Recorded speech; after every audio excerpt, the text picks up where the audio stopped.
Hey guys, Peter here to do an album review. Today I'm here to tell you all about the latest album from Mayhem, Daemon, out October 25th on Century Media. The album has 12 tracks, 1 hour in length. This is also the band's 6th full-length album, and it's been 5 years since they released Esoteric Warfare. Alright, this album, in my opinion, it sets itself apart from its predecessor very quickly. But there is one thing in common, and there's one thing that we've gotten to expect from this band, and that is a record that has a very dark and unsettling mood to it. That darkness really permeates from track to track, and it becomes one of the cohesive factors behind this album. It's really one of the threads that holds this whole album together from track to track, because each single song has very specific structure, has a very specific DNA to it. So this is one of those components that is really seen on every single song, and therefore allows the album to feel very concise, very put together, and in a forward motion, if you will. One of the key elements from this album, at least to me, one of the things that I took away is how the vocals came into this record.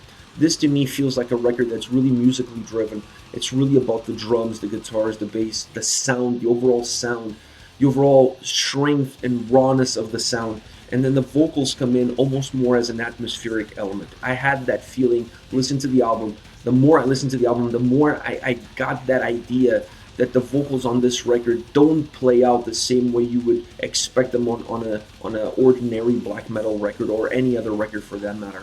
The vocals, in my opinion, on this record have a very specific drive, have a very specific point.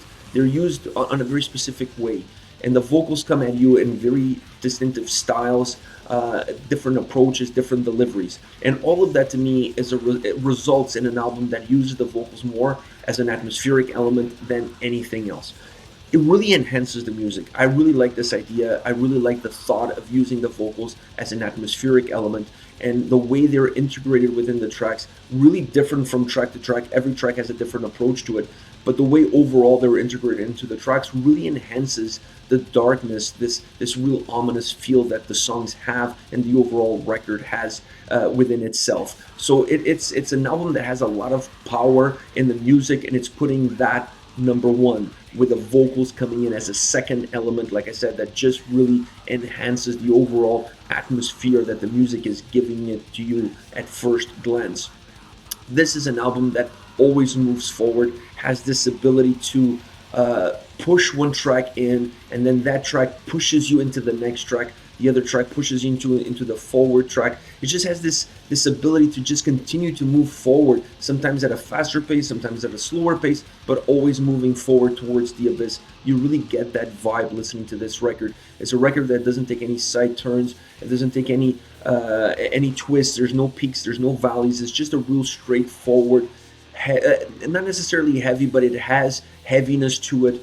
It has strength, it has volume, it has thickness to it, and it's just always pushing it forward. It's never moving sideways. It's never going off the road. It's always pushing the record forward from the first all the way to the last track.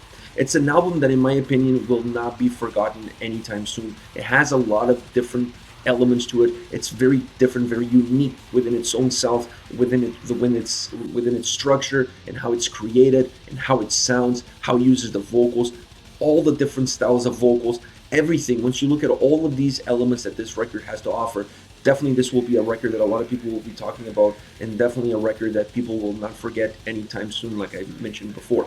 Now, as far as tracks are concerned, I have to start off with the opening track, The Dying False King. This to me is a very important opening track on the record. Has a little bit of a storytelling aspect to it, and it's perhaps one of the songs on the record that has a little bit more of that traditional black metal sound to it. So I really like it to be the opening track, because it's a track that allows the listener to ease itself into the rest of the record. The rest of the record has a lot of different uniquenesses to it.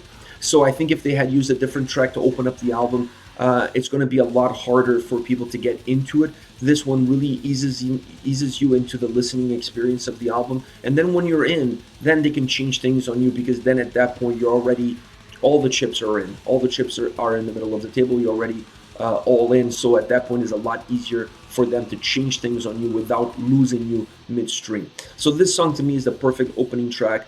Like I said, more of a traditional black metal track, really forward moving track. It has great vocals in this that really match the intensity that overall the song has. Like I said, it has a little bit of a storytelling aspect to the lyrics, and the vocals come across from that matter, changing every so often to really enhance the storytelling aspect that the song has. It's a song that has the ability to really open the doors of hell, if you will, to the rest of the album, and then once you're in, you're in. The next song that I want to talk about is Bad Blood. Great, fast moving song. It has a great momentum to it. Has a darkness to the riff that's really matched by the darkness and the vocals that this song has to offer. The two really blend perfectly together. The way the riff sounds and the way the vocals sound, the two are the perfect partners. They really are intertwined and add a lot of darkness to the song. Like I said, while this song is pushing forward, has this really really strong forward feel to it. There is a killer bass bridge that really slows things down towards the middle part of the track that works almost like a musical cliffhanger. I just love not only that they use that bass bridge at that point in the track, but they extended a little bit. It was not just a short bridge. It had a little bit more momentum to it. It really killed it stopped the forward motion that the song had, but it allowed the song at that specific point to become a lot darker. The vocals and the tempo change after that to a more methodic approach until the solo comes in. The solo is absolutely magnificent, very melodic, very beautiful, but dark at the same time. Then it returns back to the original aggression and darkness that the song has, finishing it off from that perspective. So it's a song that comes absolutely full circle. Last but not least, Maloom, a more methodic opening of this song, almost a more with a little bit more atmospheric vocals at that same time, becoming very slow, almost like the feeling of a dragging body. That's how this song really starts off. The song then changes. The vocals also change. The vocals become more relevant, become more predominant within the track. The chorus really becomes aggressive in nature, not only from a musical side of things, but also from a vocal perspective. It becomes really intense. The vocals become a lot more driven, become a lot more noticeable. They become more of a bigger part of the song, if you will. Then it dips a little bit. The intensity dips a little bit. There's a little bit of a drop in intensity. The vocals become a lot more chilling. This provides a different atmosphere to the track. The track changes. The mood changes at that point. Almost feeling like a black mass, a ritual. The way not only the music comes at you at that point, but the way the vocals are coming at you, really feeling like a very dark ceremony at that specific moment of the track. Then it brings the chorus back again, and with the chorus comes that aggression, that intensity, and it finishes off that way. I like the way it closed off because it went through a huge stretch that was very methodic, the same way it started, but then it became even more darker, more methodic. So I really like the fact that they brought the chorus back at the end to really finish this song on a strong note with a very intense and aggressive feel towards the end of it. All right, guys, this is it. This is Mayhem. Daemon, out October 25th on Century Media. Let me know your thoughts, as always, about the band, the album. What are your expectations? Let me know everything that it's on your mind. Use the comment section below. As always, I'll be reading those and getting back to you. Take care, guys.